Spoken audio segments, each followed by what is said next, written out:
जय हिंद, वंदे मातरम। स्वागत है आप सभी मेरे प्यारे बच्चों का आपके अपने YouTube channel Subhash study centre पर। जितने भी मेरे प्यारे बच्चे कक्षा 10 के विद्यार्थी हैं और 2024 बोर्ड परीक्षा की धुआंधार तैयारी कर रहे हैं, आज के इस वीडियो में मैं आपके लिए लेकर के आ चुका हूं हिंदी विषय के 20 सबसे महत्वपूर्ण प्रश्न। और ये प्रश्न है बहुविकल्पी अर्थात MCQ। क्योंकि मेरे प्यारे बच्चों, आपको ध्यान देना है कि प्रत्येक विषय में 20 बहुविकल्पी प्रश्न आएंगे और यदि आप इन 20 प्रश्नों का उत्तर सही तरीके से OMR शीट में फिल कर देते हैं, किसी भी तरह की गलती नहीं करते हैं, तो आपको ये पूरे 20 नंबर मिलेंगे। क्योंकि इसमें राइटिंग के नंबर नहीं कटते, चाहे जैसी आपकी राइटिंग हो, बस आप OMR शीट अच्छे से भरिएगा। 20 प्रश्नों का आंसर आपको पता होना चाहिए, तब आपके 20 नंबर पूरे पक्के हो जाएंगे प्रत्येक विषय में। इसलिए आपको बहुविकल्पी यानी MCQ प्रश्नों की ओर भी विशेष ध्यान देना है। यदि आपकी राइटिंग थोड़ा सा कमजोर है यानी अच्छी नहीं है, तो यदि अच्छी है तो और भी अच्छी बात है, और यदि बहुत ही अच्छी है तो और अच्छी बनाने का प्रयास करें। मेरे प्यारे बच्चों, यहाँ पर आप लोग ध्यान देंगे, हिंदी विषय के टॉप 20 प्रश्न मैं लेकर के आ चुका हूं और ये प्रश्न आपकी बोर्ड परीक्षा 2024 के लिए सबसे ज्यादा महत्वपूर्ण हैं। जैसा कि मैं आपको बता देना चाहता हूं कि आप हमारे चैनल के साथ जुड़कर सामाजिक विज्ञान यानी SST की तैयारी और ड्राइंग विषय की तैयारी, होम साइंस यानी गृह विज्ञान की तैयारी और हिंदी विषय की तैयारी कर सकते हो। यदि आप इतनी विषयों की तैयारी करना चाहते हैं 2024 बोर्ड परीक्षा की, तो आप लोग चैनल को सब्सक्राइब कर लीजिएगा। चलिए मेरे प्यारे बच्चों, यहाँ पर जो प्रश्न है पहला वेरी इंपॉर्टेंट है और बोर्ड परीक्षाओं में ये पूछे गए प्रश्न हैं। मेरे प्यारे बच्चों, प्रश्न कह रहा है और मैं आपको बताना चाहूंगा कि एक प्रश्न से मैं आपको कई अन्य भी इंपॉर्टेंट प्रश्नों को बताता चलूंगा जो आपकी बोर्ड परीक्षा के लिए सबसे ज्यादा इंपॉर्टेंट होंगे। यहाँ पर पहला प्रश्न है मेरे प्यारे बच्चों, झूठा सच।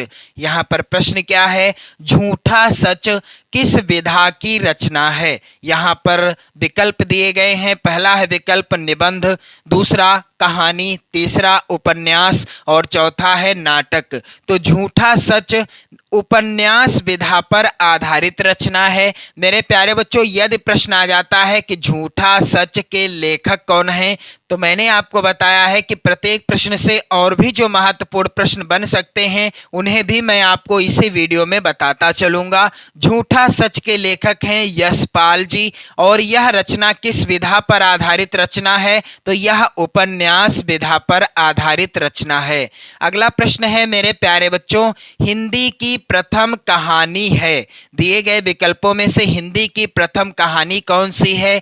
विकल्प इस प्रकार से हैं। पहला है कफन, दूसरा है ममता, तीसरा इंदुमती और चौथा इनमें से कोई नहीं। आप लोग आंसर बताते रहिएगा, कमेंट करते रहिएगा। मेरे प्यारे बच्चों, हिंदी की प्रथम कहानी कौन सी है, उत्तर हो जाएगा यहाँ पर इंदुमती। अब आपको कमेंट करके बताना है कि इंदुमती जो हिंदी की प्रथम कहानी है, इस कहानी के लेखक कौन है। आप लोग कमेंट करके आंसर बताइएगा।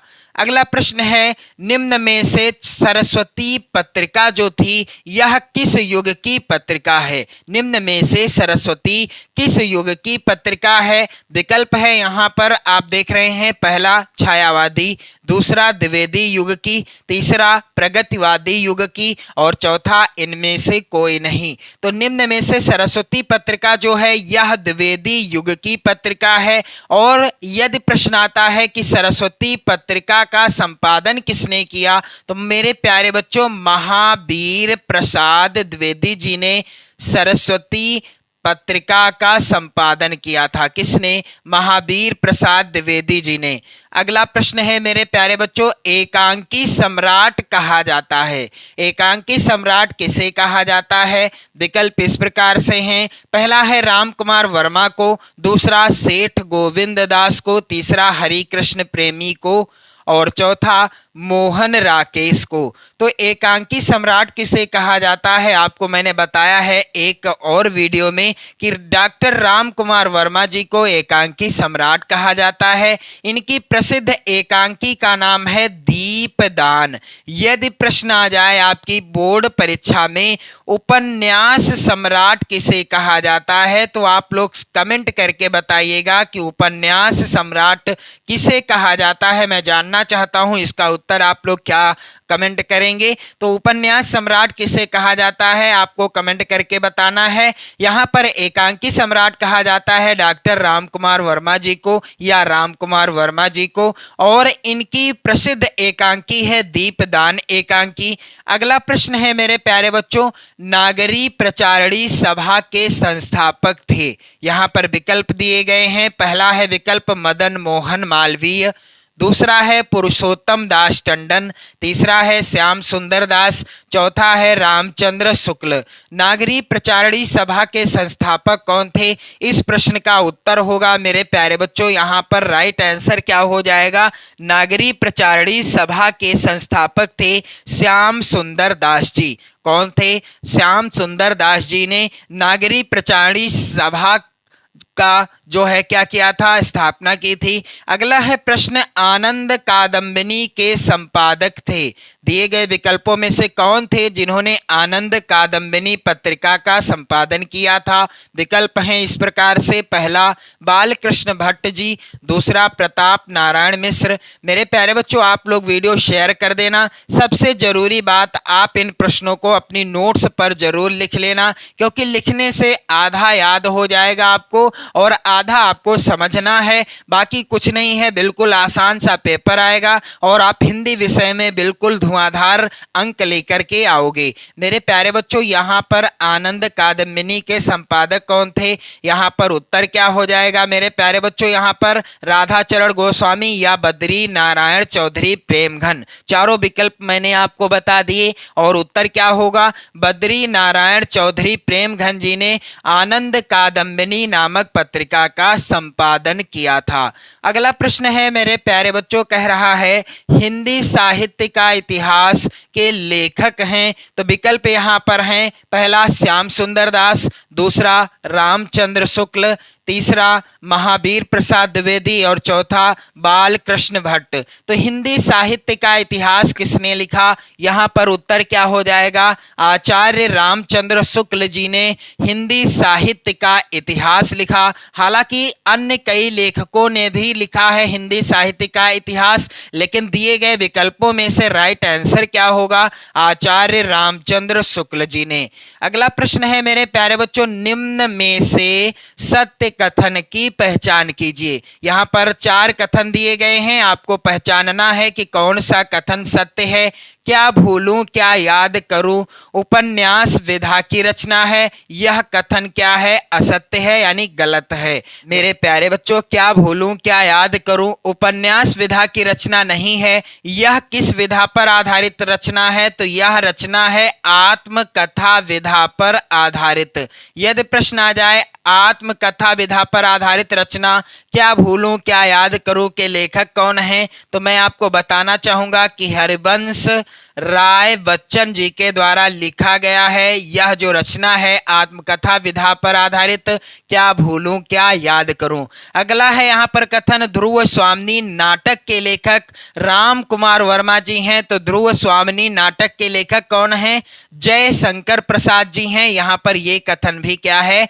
गलत है। अगला प्रश्न, अगला है यहाँ पर कथन मेरे प्यारे बच्चों, गोदान के लेखक मुंशी प्रेमचंद जी हैं। और चौथा है कथन, मित्रता निबंध के लेखक डॉक्टर श्याम सुंदर दास जी हैं। तो यह कथन भी गलत है, क्योंकि मित्रता निबंध के लेखक आचार्य रामचंद्र शुक्ल जी हैं। और मेरे प्यारे बच्चों, गोदान के लेखक कौन है? मुंशी प्रेमचंद जी। ये कथन सत्य है, बाकी ये तीनों कथन क्या हैं?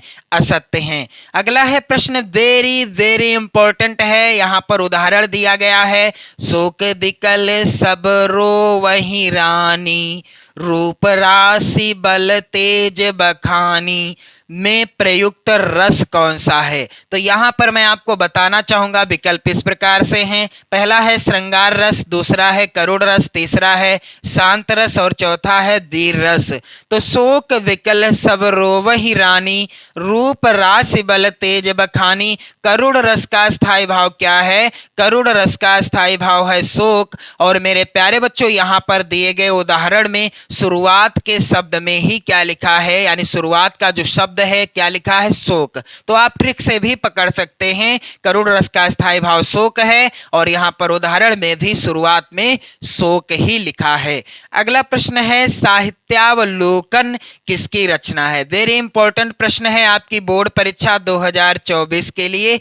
विकल्प इस प्रकार से हैं, राम कुमार वर्मा जी, विनय मोहन शर्मा जी, या मथुरा नाथ शुक्ल जी, या यहाँ पर होगा रामचंद्र शुक्ल जी। तो साहित्यावलोकन किसकी रचना है? इस प्रश्न का उत्तर होगा मेरे प्यारे बच्चों विनय मोहन शर्मा। यहाँ पर दूसरा वाला विकल्प सही हो जाएगा। अगला प्रश्न है अग्नि का पर्यायवाची क्या है? अनल है, पावक है, या आग है, या उक्त सभी, यानी ये सभी हैं। तो उत्तर क्या होगा? अग्नि का पर्यायवाची अनल भी है, पावक भी है, आग भी होता है, यानी उत्तर होगा ये सभी, यानी उक्त सभी। और मेरे प्यारे बच्चों इसी तरह के प्रश्न आपकी बोर्ड परीक्षा में भी आएंगे। अगला प्रश्न है यहाँ पर कपड़ा का तत्सम क्या होगा? वस्त्र, करपट, दुकूल या पहनावा। तो कपड़ा का तत्सम क्या होगा पूछा गया है। तो यहाँ पर उत्तर क्या हो जाएगा? यहाँ पर मेरे प्यारे बच्चों कपड़ा का तत्सम क्या हो जाएगा? इसका उत्तर होगा मेरे प्यारे बच्चों करपट। क्या हो जाएगा? कपड़ा का तत्सम रूप हो जाएगा करपट। अगला है प्रश्न चरण कमल बंदो हरिराई में किस अलंकार की अभिव्यक्ति हुई है? तो चरण कमल बंदो हरिराई में रूपक अलंकार की अभिव्यक्ति हुई है, क्योंकि रूपक अलंकार का बहुत ही प्रसिद्ध उदाहरण है। और मेरे प्यारे बच्चों सूरदास जी का यह पहला पद है, चरण कमल बंदो हरिराई। और सूरदास जी के जितने भी पद हैं सभी मैंने पढ़ा दिए हैं। यदि आप किसी भी पद से रिलेटेड वीडियो देखना चाहते हैं व्याख्या से संबंधित, तो आप लोग चैनल की प्लेलिस्ट में जाकर देख सकते हो। अगला प्रश्न है मेरे प्यारे बच्चों त्रिफला का समास विग्रह क्या है? विकल्प इस प्रकार से हैं। पहला है 3 फलों का समूह, दूसरा 2 फलों का समूह, तीसरा अमृत फल का समूह और चौथा इनमें से कोई नहीं। त्रिफला का समास विग्रह क्या हो जाएगा? प्रश्न है और इसका उत्तर हो जाएगा मेरे प्यारे बच्चों 3 फलों का समूह। और यदि प्रश्न आता कि त्रिफला में कौन सा समास है, तो यहाँ पर द्विगु समास है, क्योंकि जिस समास का पहला पद संख्यावाची यानी गिनती बताने वाला होता है वहां पर द्विगु समास होता है। हालांकि प्रश्न आया है कि त्रिफला का समास विग्रह क्या होगा? 3 फलों का समूह। त्रि अर्थात 3, फला यानी फलों का समूह। अगला प्रश्न है जो सुमिरत सिद्धि होए गणनायक करिवर वदन के दोनों चरणों में कितनी मात्राएं हैं? यहाँ पर विकल्प है इस प्रकार से। पहला है 12, दूसरा है 16, तीसरा विकल्प है यहाँ पर 24 और चौथा विकल्प है 23। तो यहाँ पर जो हो सुमिरत सिद्धि होए गणनायक करिवर वदन के दोनों चरणों में कितनी मात्राएं हैं? यहाँ पर उत्तर क्या हो जाएगा? 24। उत्तर क्या हो जाएगा? 24 हो जाएगा। अगला प्रश्न है पेड़, तरु, द्रुम आदि कहलाते हैं। तो पेड़, तरु और द्रुम ये क्या कहलाते हैं? पर्यायवाची, विलोम, तद्भव या तत्सम। तो ये सभी कहलाते हैं पर्यायवाची शब्द, क्योंकि ये वृक्ष के पर्यायवाची हैं, यानी पेड़ के पर्यायवाची हैं। अगला प्रश्न है राधा से उठा नहीं गया भाववाच्य का कर्तवाच्य होगा। यानी यहाँ पर राधा से उठा नहीं गया भाववाच्य का कर्तवाच्य क्या होगा? यहाँ पर विकल्प है पहला राधा द्वारा उठा गया, दूसरा राधा द्वारा उठा नहीं गया, तीसरा राधा उठ नहीं पाई और चौथा इनमें से कोई नहीं। तो इसका उत्तर क्या होगा मेरे प्यारे बच्चों? राधा उठ नहीं पाई। उत्तर क्या होगा? इसका कर्तवाच्य क्या हो जाएगा? जाएगा राधा उठ नहीं पाई। अगला प्रश्न है मेरे प्यारे बच्चों, इस तरह के भी प्रश्न आए नहीं हैं क्योंकि हिंदी के पेपर का पैटर्न बिल्कुल बदल चुका है और 2024 बोर्ड परीक्षा के लिए मैंने हिंदी विषय के कई मॉडल पेपर की वीडियो प्रोवाइड कराई है। आप लोग चैनल की प्लेलिस्ट में जाकर देख सकते हो। यहाँ पर प्रश्न है, ओह कितनी गर्मी है। ओह कितनी गर्मी है कैसा वाक्य है। यहाँ पर विकल्प है, पहला इच्छावाचक, दूसरा विकल्प है संकेतवाचक, तीसरा है आज्ञावाचक और चौथा विकल्प है यहाँ पर विस्मयादिवाचक। तो यहाँ पर उत्तर क्या होगा मेरे प्यारे बच्चों, ओह कितनी गर्मी है कैसा वाक्य है, इस प्रश्न का उत्तर हो जाएगा यहाँ पर आप लोग ध्यान दीजिएगा विस्मयादिवाचक। अगला है प्रश्न, तेषु किस विभक्ति व वचन का रूप है। विकल्प है, पहला यहाँ पर पंचमी विभक्ति एक वचन, दूसरा विकल्प है सप्तमी विभक्ति बहुवचन और यहाँ पर तीसरा विकल्प है षष्ठी विभक्ति बहुवचन, चौथा विकल्प है सप्तमी विभक्ति एक वचन। तो यहाँ पर उत्तर क्या होगा, तेषु किस विभक्ति व वचन का रूप है, इसका उत्तर हो जाएगा सप्तमी विभक्ति बहुवचन। यहाँ पर दूसरा वाला विकल्प सही हो जाएगा। अगला प्रश्न है मेरे प्यारे बच्चों और लास्ट प्रश्न है, अभिकारी शब्द कितने प्रकार के होते हैं। तो यहाँ पर विकल्प दिए गए हैं, पहला है 2, दूसरा विकल्प है 4, तीसरा विकल्प है 3 और चौथा विकल्प है 5। तो अभिकारी शब्द कितने प्रकार के होते हैं, इसका उत्तर क्या हो जाएगा, अभिकारी शब्द 4 प्रकार के होते हैं। तो मेरे प्यारे बच्चों इस वीडियो में मैंने आपको 20 महत्वपूर्ण टॉप 20 प्रश्नों को बताया है। इसी पैटर्न पर प्रश्न आपकी बोर्ड परीक्षा में पूछे जाएंगे। तो आप लोग चैनल को सब्सक्राइब कर लेना, वीडियो शेयर कर देना, सबसे जरूरी बात आप इन प्रश्नों को जरूर लिख लेना। तो पढ़ते रहें, मस्त रहें, स्वस्थ रहें। जय हिंद।